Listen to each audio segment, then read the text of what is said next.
Hello everybody, welcome to the United Stands. I'm Mark Goldbridge and this is your latest Manchester United news as Amorims' transfer plan comes to light and Gyökeres gets his transfer fee reduced by Sporting. Will Manchester United be spending in 2 months' time on their new manager, Ruben Amorim? Will INEOS loosen the purse strings as many people think they should? Very interesting story coming out. Couple of sources. The Telegraph are tonight saying that Sporting will reduce Gyökeres' transfer fee. And Plettigol, Sky Germany, is saying that Manchester United are looking for a midfielder and a cut price striker in January. What are your thoughts on that? You know what? I think, well, get your comments in. I think that when you look at this, there's two things I would say, and if you follow me on Twitter, you'll already know what they are. One, there is a lot of people out there going, we won't spend in January, we're not going to spend in January. And I would say two things to those people. One, we've never had an INEOS January transfer window before, so how do you know? And they might have spent money on Ten Hag, you never know. And two, this is Ruben Amorim's first opportunity to get players in. You know you've got to buy in players. Sir Jim wants to get this done quickly. Why would you ignore an opportunity if the players came? And what I mean is, you know you've got to buy in players. You know you've got to. So the sooner you get them in, the better. And obviously, you're not just going to buy any old shit. But if something comes up in January, why wouldn't you go for it? So I think these people who are locked in on, oh, we won't do it, like Shy Ted says, bullshit, we won't buy anybody. I think you're full of bullshit because I don't think you've got a bloody clue. Just like I haven't got a clue. But logically, what I'm saying is, those people saying we won't sign anybody in January, what are you basing that on then? Tell us. Come on, we're all listening. What are you telling us? Based on what evidence are Man United not going to do anything in January? And we never do. Well, that wasn't INEOS. Well, we didn't last year. Yeah, Ten Hag had been here a year and a half. This is Amorim's first transfer window. So I think there is, obviously, he's probably deleted it already. I think that it's interesting. And I remember talking a couple of months ago, probably September time, talking about a left back. And people were saying, do you think we'll buy a left back in January? And I said, considering that was Ten Hag, I said, well, we don't know because INEOS have never had a January transfer window before. So we're so used to not doing anything in January. We're so used to John Murta coming out and going, we don't like buying people in January. We like to do it in the summer. We want to wear our shorts when we're signing the deals off. We don't want to get cold. We don't know what INEOS are going to do. And anyway, let's get into it because I think the interesting thing is that we need Liao. He is a rocket, says La Familia. And Mark, getting no left back shows the plan was always not to spend on players the new manager may not use. In the new system, left back is not a must. So many centre backs are also key. Hassan, I respect you. You've been a member for 14 months. But I can't get on board, unfortunately, with this conspiracy theory that we didn't buy a left back because we were always going to get Amorim. It makes no sense. It makes absolutely no sense. And I can flip it around very, very easily. If you were not buying a left back because you knew you were going to get Amorim and play a 3-4-3, why did you spend £200 million on Erik Ten Hag and keep him until September when you may as well have got Amorim in the summer? They were obviously giving Ten Hag a chance and they obviously wanted it to work out. I don't think that's the reason we didn't get a left back. In which case, why didn't we get a left back in January when we knew we didn't have a left back? But look, we'll start off with Plettigol's story because it feeds into the Gyökeres story as well. So Plettigol, Sky Germany, very good over the summer transfer window. He's basically saying that Manchester United want a number 8 in the summer. They want a midfielder. And they also want a cut price striker. That rules out Gyökeres straight away. And it also potentially rules out Gyökeres for a long, long time. So the Telegraph are also saying that Manchester United could have interest in Gyökeres in the summer because they'll let him go for 63 million instead of 80 million. I don't know why Sporting would do that. And I don't know why the Telegraph would know that. He has just put himself on the map last night, big time. Why would Sporting reduce his price when his contract's not up for another 3 years? So I don't know. I don't necessarily believe that. What I do find interesting is that Man United might move for a striker in January as per Plettigol and a midfielder as well. I find that really interesting because we clearly do need another goal scorer and we clearly do need another midfielder. because these are key areas in an Amorim system. Midfielders, centre-backs and a striker, and you can't just have one. And I think the movement of Xerxes is not going to be good enough if Rasmus gets injured. So I think that's where that story's sort of coming from. I also think that we have to be excited, but realistic in the sense that Amorim didn't just get a WhatsApp message saying, do you want to be the Man United manager? And reply, why not? Conversations took place. When you recruit a manager, whether they're, well, probably more so if you're taking them out of a job already, transfer budgets, strategies, future planning are all part of those conversations. For example, Ruben, do you want the Man United job? Yeah, I'd love it. But, you know, how much money have I got? Because you've spent a lot of money over the last 10 years. Are you broke? And I don't want to take the job if you're not going to give me the finances everybody else had. Don't worry about it. We've got money. Are you sure? Yeah. Can you put it in the contract? Yeah, but it won't be going public. So I think that, again, all these people going, there's no money left, we're broke. These conversations will have taken place. Now, of course, Amorim might have said, I'm so desperate for this job, I'll come and work with nothing and play with the players that you've got. But knowing the football he plays and knowing the way Man United play, he can't take that job if he's not going to get recruitments and reinforcements. So, yeah, I think that January is pretty interesting. A few people are saying, who would the midfielder be? Who would the striker be? Well, you'll see on the thumbnail, Jonathan David. I haven't heard anything about Jonathan David. This is just a logical guess because he's out of contract in the summer. He is somebody that is quite used for Canada and for Lille playing up front on his own. He's a unique, quite striker like that. And he's going to be pretty cheap, and he is a goal scorer. Some people are quite detrimental towards Jonathan David. Some people are quite happy about Jonathan David. I think the interesting thing about him is that in an Amorim system, he probably would work quite well because he is an out-and-out striker who is used to being up front on his own and being fed by people behind him. I don't think he's necessarily going to make you lot all glow up and get excited, but as a cut price striker, he's only got 6 months left on his contract and he can literally talk to Manchester United on January the 1st to come for free in the summer, or we can chuck Lille a bit of money and get him in January. So I think this is something that we know as a community because we've been talking about Jonathan David as a peripheral option for a couple of years. So as soon as I saw that from Plettigol that United might go for a cut price striker in the January transfer window, I thought straight away, who is a striker that can play up front on their own and is going to be cut price? And I think Jonathan David also fits the age as well. I think he's under 25. And obviously, you've got Rasmus and another striker there. Of course, the flip side to that is it's just completely and utterly guesswork. And but if you did bring in a cut price striker in January, and you work then with Rasmus, when are you going to go for Gyökeres in the summer? You're not, are you? I just wonder, and you know what? It will piss people off, but I'm just going to say it because that's what we've done for 10 years.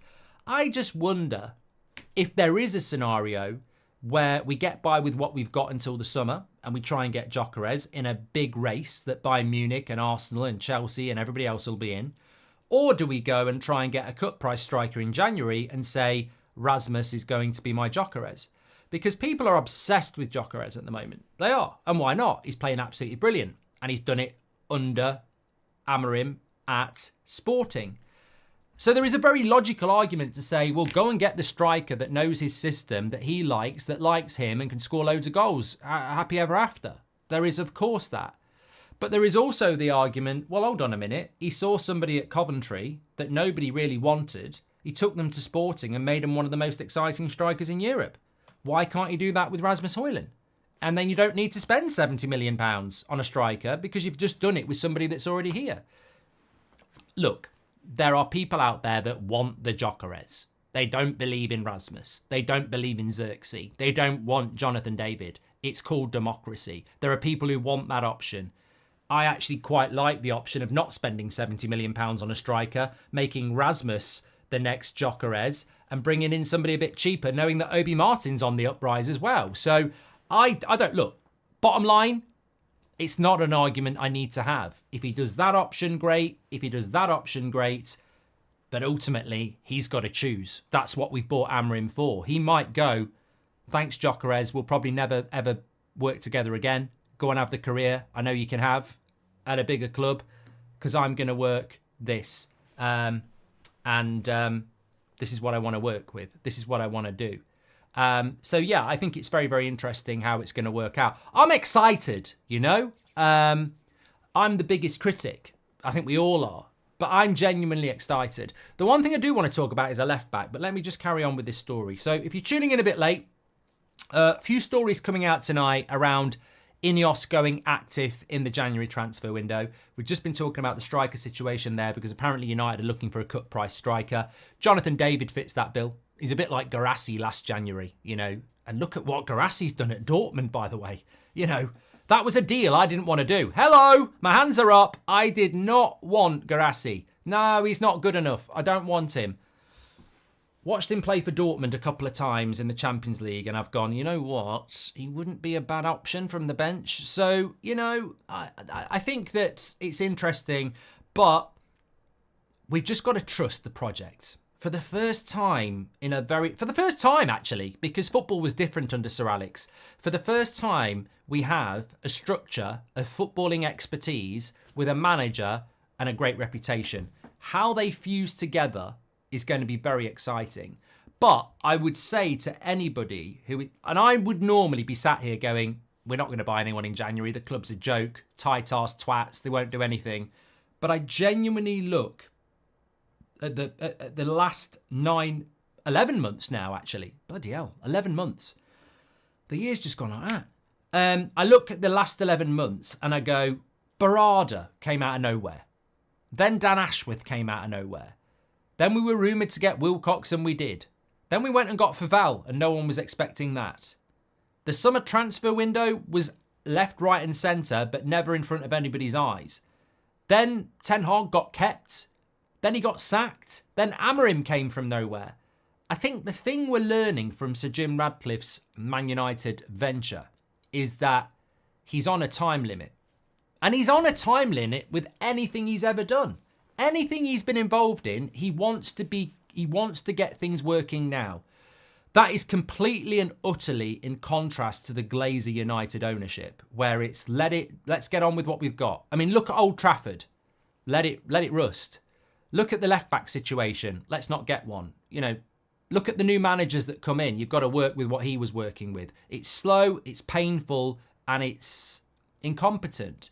I think when you look at INEOS, it may well be incompetent. They may have recruited the bad people. They might have recruited bad signings. But it's certainly not slow. They're looking to do things quickly. And they've got their guy now. And the scrutiny of Ten Hag was immense.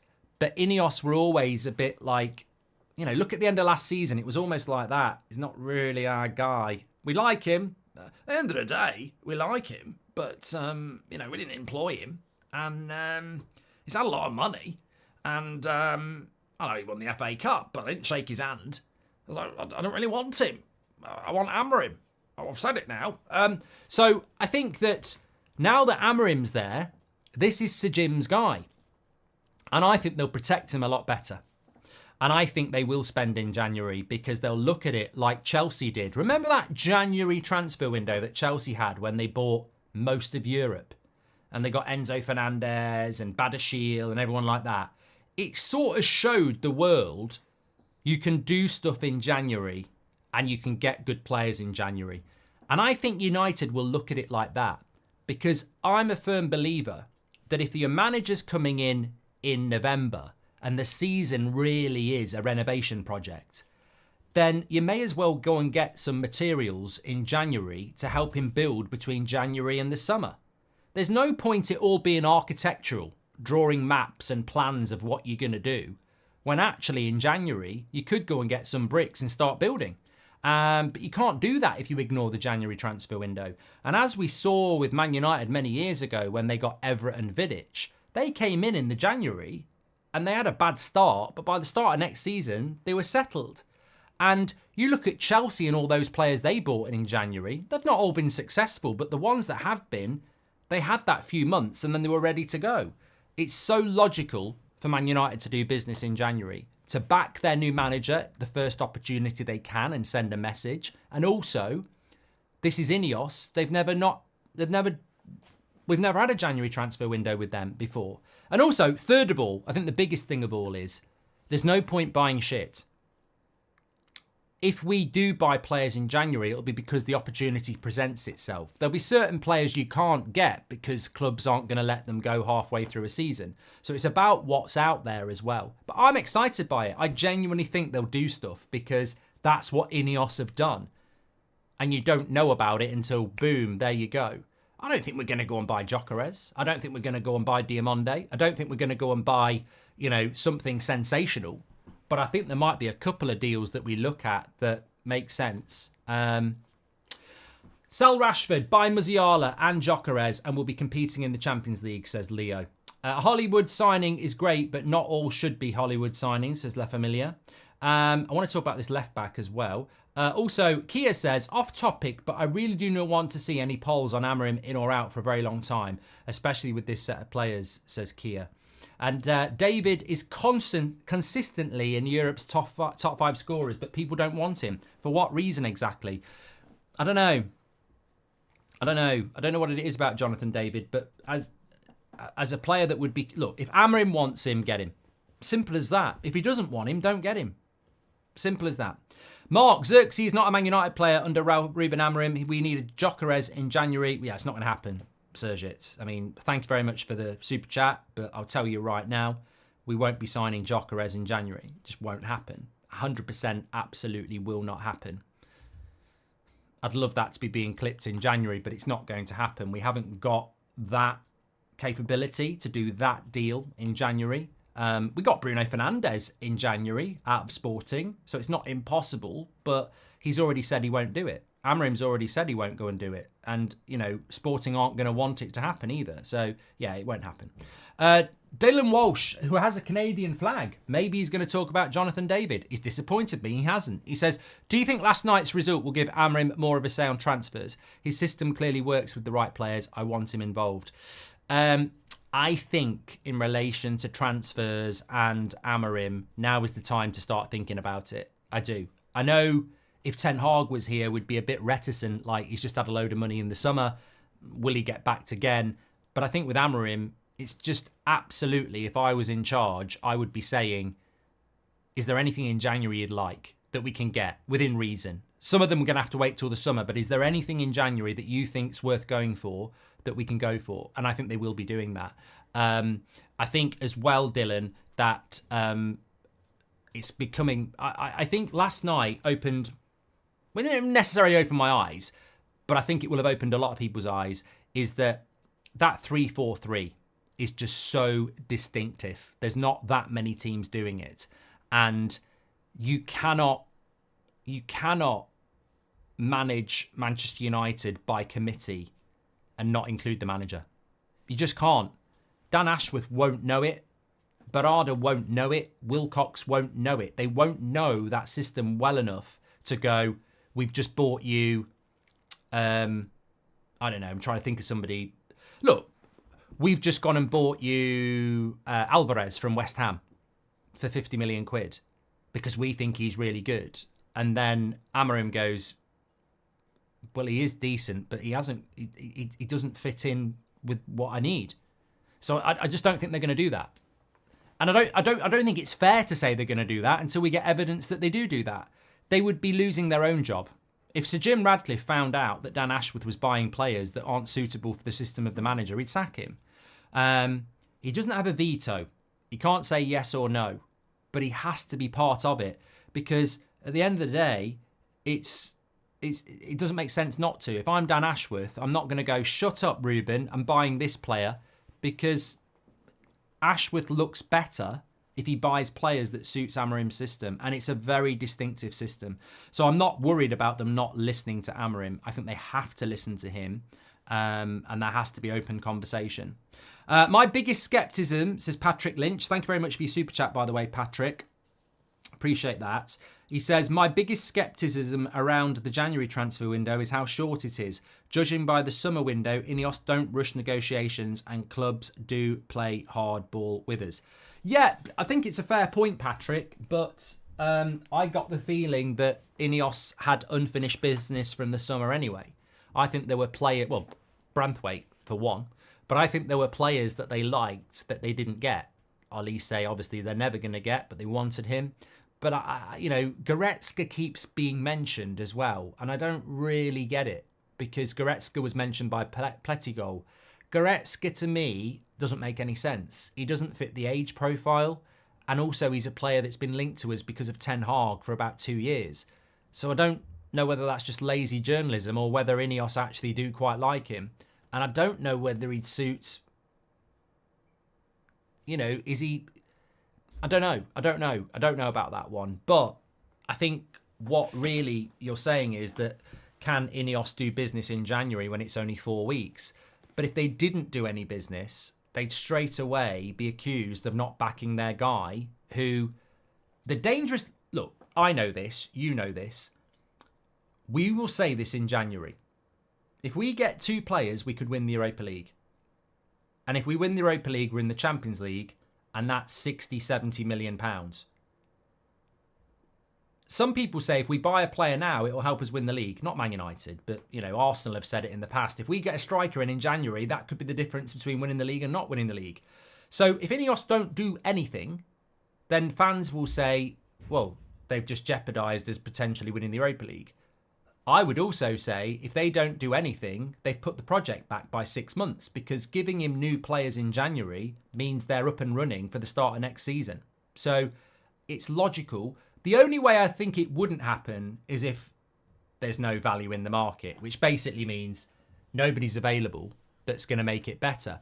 But the way we're recruiting now, I'd be stunned if we don't bring somebody in because... that somebody might be a 20-year-old from the Bundesliga. That somebody might be, a 19-year-old from Belgium. It doesn't necessarily have to be first team straight away. It could be somebody that they've looked... look at Quenda at Sporting. We're not going to get him because everyone's looking at him, but he's 17 and he's playing against Man City in the Champions League. So I would just say, look, signings don't necessarily mean Gyökeres or Jonathan David. They could be a £12 million signing from Genk. You just don't know what we might be looking at. What are your thoughts on selling Rashford for a real superstar winger, says Leo? I find the Rashford conversation quite demotivating because it's just such a negative topic, isn't it? If you say he's not going anywhere, people will go, but he's been bad for 2 years. Is he good enough? Oh, God, it's the same old, we can't get rid of him. And then if you say, we'll get rid of him, people are like, oh, I can't believe you're getting rid of him. It's just such a pointless conversation. You know what I say? I trust Amorim. He must be allowed to do what he wants to do. If he thinks he can turn Rashford into one of the best players in Europe, brilliant, let's do it. If he thinks he can't, then let's get rid of him. But let's let Amorim make the decision. Let's not just say he's not sellable or he has to play or whatever. Is Edison in January possible, Mark, says Tony? Edison at Atalanta's interesting. Ashworth is a massive fan of his. Wanted him at Newcastle last January. Man United have scouted him for a very long time. Very expensive. I think he's more of a summer signing, to be honest with you. I think he's as difficult as Gyökeres to do in the January transfer window because Atalanta are having a great season and they're in the Champions League. You can't polish turds, says Garth. Well, you can. It just gets messy and smelly and it's still shit. And we can't flush ours either. Amorim looks class, but INEOS need to demonstrate they have real power. The flip side of that coin is, do you think anybody will go in January? To which the answer is, I can't see who would go in January. I think we might try and offload Anthony if he's not part of Amorim's plans, but I can't see anybody going in January. Lindelof, what's the point? He can run his contract down. Maguire, what's the point? He can run his contract down. Ericsson, what's the point? He can run his contract down. Casemiro, what's the point? You leave us very short in the midfield. I can't see anybody going in January. I think the interesting thing is, do we need a left back? I'm going to do a poll. Do we need a left back?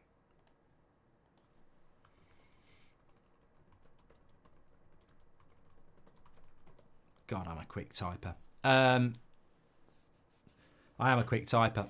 Do we need a left back? I mean, somebody just said in the chat, one of the members, shout out to the members, by the way, Stormintosh37 says, obviously, W2EF. Well, it's not obvious, is it? It's not obvious. I mean, we heard from Pedro again this morning that primarily Amorims wing-backs or wide wingers are wingers. They're not full-backs. So where do you need a left back in a 3-4-3 when he doesn't use fullbacks? He uses wingers. He uses hard-working wingers in the wide position. And you saw it again. I mean, look, if you didn't watch the game last night, which I'm sure many of you did, last night people were going, it's a back five. And that's because Man City had over 70% possession. But as soon as Sporting got the ball, those wide players were as high as Rashford and Garnacho. They were like, zoom, off we go. And they're not necessarily in the system to be Kyle Walker or Luke Shaw defensively. It's more Trent.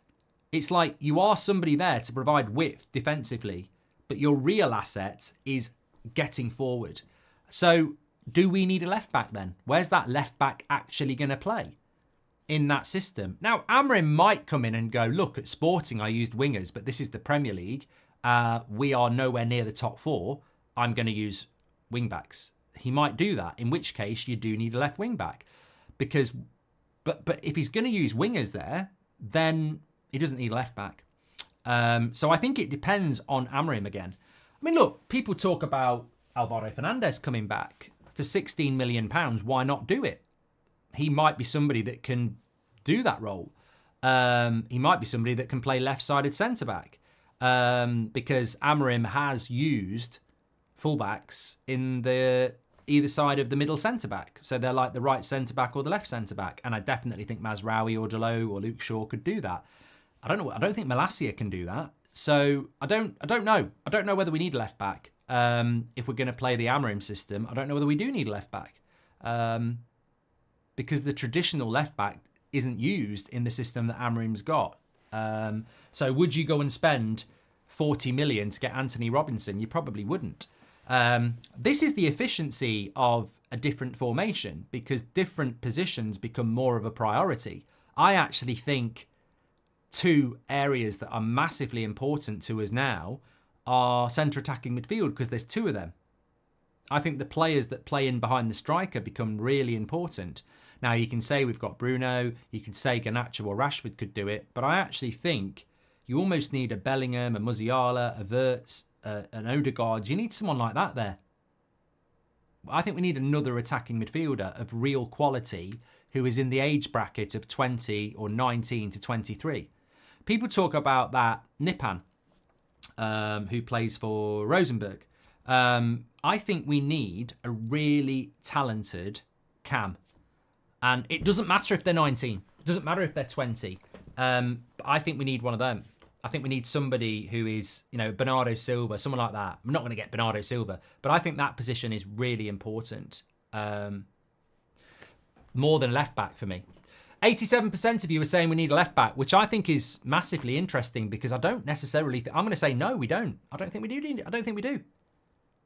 Controversial, maybe. I don't think we need a left back because having spent the last 10 days analysing Sporting to death and speaking to people who watch them and bringing the stuff in from Pedro and everybody else, if he comes over to this football club and does what he did at Sporting, he doesn't use a left back in the sense that you think we do. He doesn't play with a left wing back. He plays with a left winger who works hard.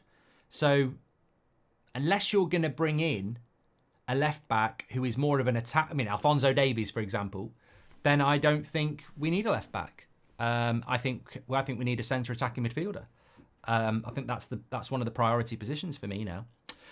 Kia says, off topic, but I really do not want to see it. I've done that one from Kia, haven't we? None of our wingers are hard working, says Red Devil. And this brings me to my next point.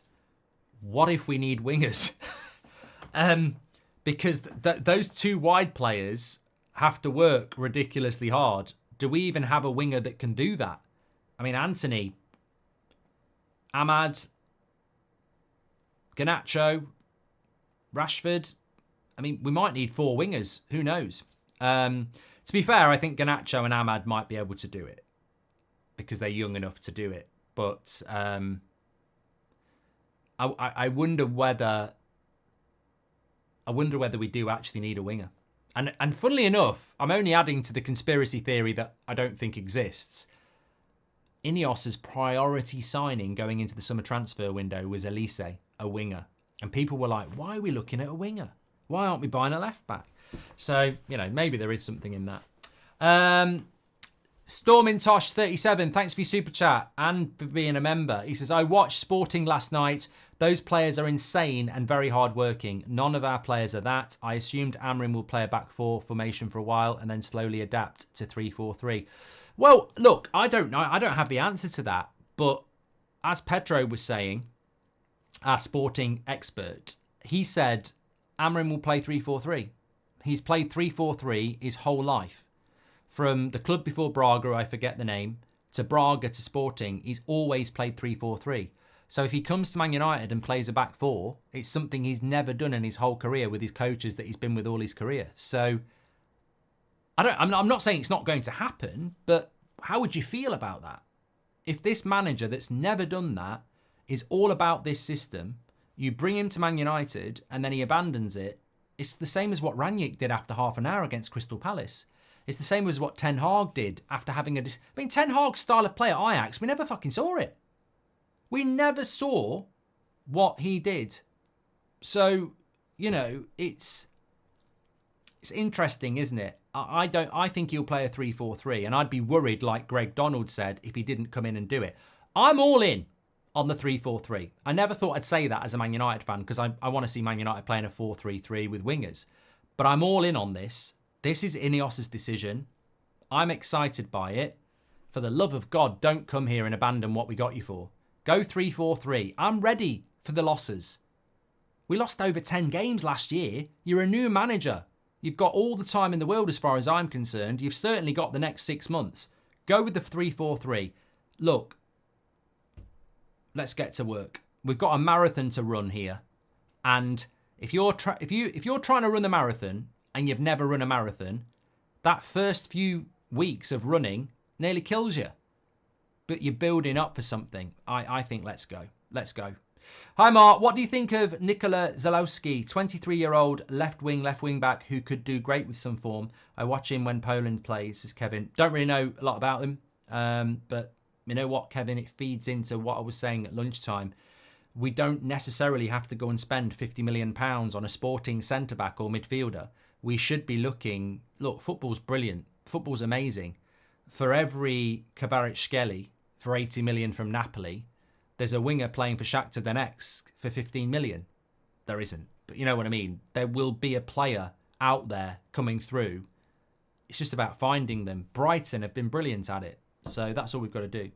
Ndibwa says, you always... That's all we've got to do, he says.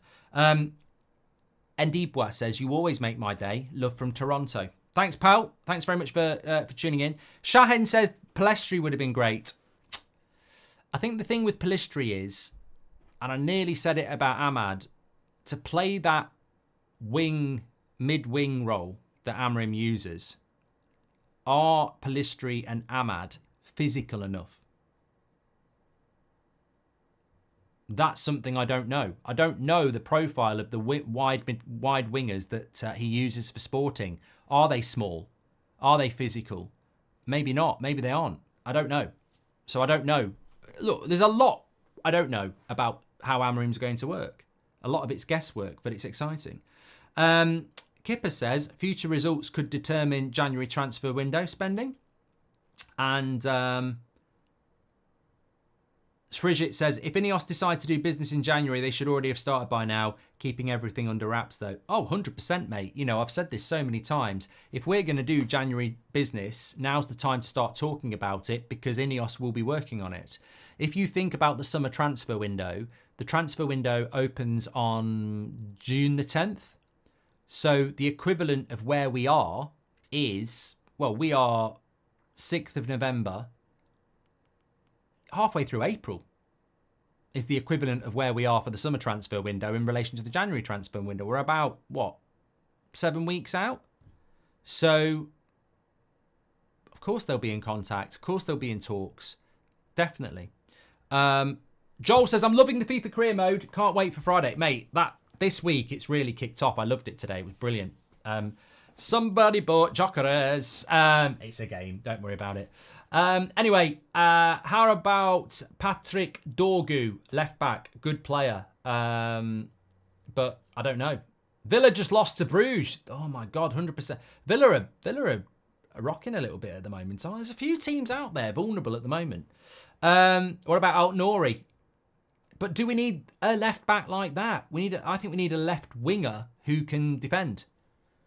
Shame we sold Alvaro Fernandez to Benfica, says William. But is Alvaro Fernandez too much of a left back for what Amorim wants? I don't know. We're going to have to wait and see. So much to figure out and answer, isn't there? Villa have got Liverpool next. Yeah, they're having a bit of a wobble, Villa. Man City are having a wobble. Arsenal are having a wobble. We're having a wobble, aren't we? We've got to beat Leicester on Sunday. I know we've got the game tomorrow and I'm looking forward to it, but we've got to beat Leicester, haven't we? Got to beat Leicester. I mean, that Ipswich game, I was speaking to somebody a couple of days ago about tickets for the Ipswich game. Rocking horse shit. Gold dust. If you got one for that, well done. Amorim's first game away at Ipswich. Arahu from Sporting would be great. He was electric, says Mega. And most of our players are not good enough physically to move up and down non-stop for 90 minutes, says Kada. Look, as I said, I'm expecting losses between now and the end of the season, and I'm expecting at least 7, because I just think that there are teams that are better than us, and a manager can't swing a magic wand. Amorim can't make Man United beat Liverpool and Man City and Arsenal and Spurs and Villa just because he's Amorim. And he certainly can't make them run like Sporting just because that's his style of play. It's going to take time. I think it's going to be fascinating. I really do. I don't want to be negative, but I know as well as you that certain journalists, certain media outlets, certain fans will turn the more games we lose between now and the end of the season. And I don't know how I'm going to react, but I don't see the point in moaning if we lose games. I'm expecting it. It's logical. We're about to play a system we've never used before, a system that's very demanding physically and mentally with players that are inconsistent. And basically what you're asking him to do is cut the wheat from the chaff. Find out who are the ones that are staying and the ones that are going. It's almost like an audition for 6 months, but he's not doing the audition. We shouldn't be talking about Amorim. It's not Amorim. If we go to the Emirates and we get beat 4-1, it's not Amorim who's being auditioned. It's the players who can't do his system. You just got to look at Sporting last night and go, that system works, and it works against a Premier League opposition. So we've got to get the players to do it in a red shirt. So I think the losses and the bad performances over the next 6 months, it's not about Amorim being on trial. It's about the players being on trial. And I would hope that when we lose games, we're going, well, he clearly can't do it. He's got to go in the summer. He can do it. Let's keep him. And I think that's the way I'm going to go into it. And hopefully I can maintain that because it's logical. What would you have... James, sorry. James Foster with the super chat. Thank you. He says, what would have you realistically like to see in Amorim's first game? I think the win is very likely, but what are you looking for in particular? Well, I'm expecting a glow up. I've got to stop using that. I'm expecting a bounce. I'm expecting a bounce against Ipswich and Everton. For me, the first real game is Arsenal. I know there's players in that team that can pass and run hard against Ipswich and Everton for a couple of weeks. It's the Arsenal and the Man City game where the real test is. I mean, look, put it this way. Imagine a player that you think we need to sell. That player against Ipswich and Everton plays brilliantly. Do you still want to sell them? You should do, because you know they can bounce for a couple of games. So, for me, it's not really about what happens against Ipswich and Everton. It's about what happens against Arsenal and Liverpool and in January and February, because I know they can bounce and I know they can work hard to impress a manager. And Amorim will know that as well. So it's the longer fixtures that I'm more interested in. Anthony has been decent at defence and has good work rate, but what's this? If he wants any future at United, he should reconvert to left wing back, but he doesn't play left wing back, so I'm not listening to the Anthony stuff. It's a troll. Arahu done that one as well. Most of our players have done that one. Do you think Amorim will have a captaincy change? No, I think Bruno's going to be. I think Bruno's going to be his guy. Whether you agree with that or not, I think Bruno will be a massive part of him. What would you... okay, right, I've got to go because I'm doing Arsenal in like 10 minutes. I didn't realise. Bloody hell. I'm sat here chatting, loving it, and I'm doing the Arsenal-Inter game on That's Football. Thanks, everybody, for watching. Fantastic show tonight. If you didn't watch live, get your comments in. There was loads to get your thoughts in there.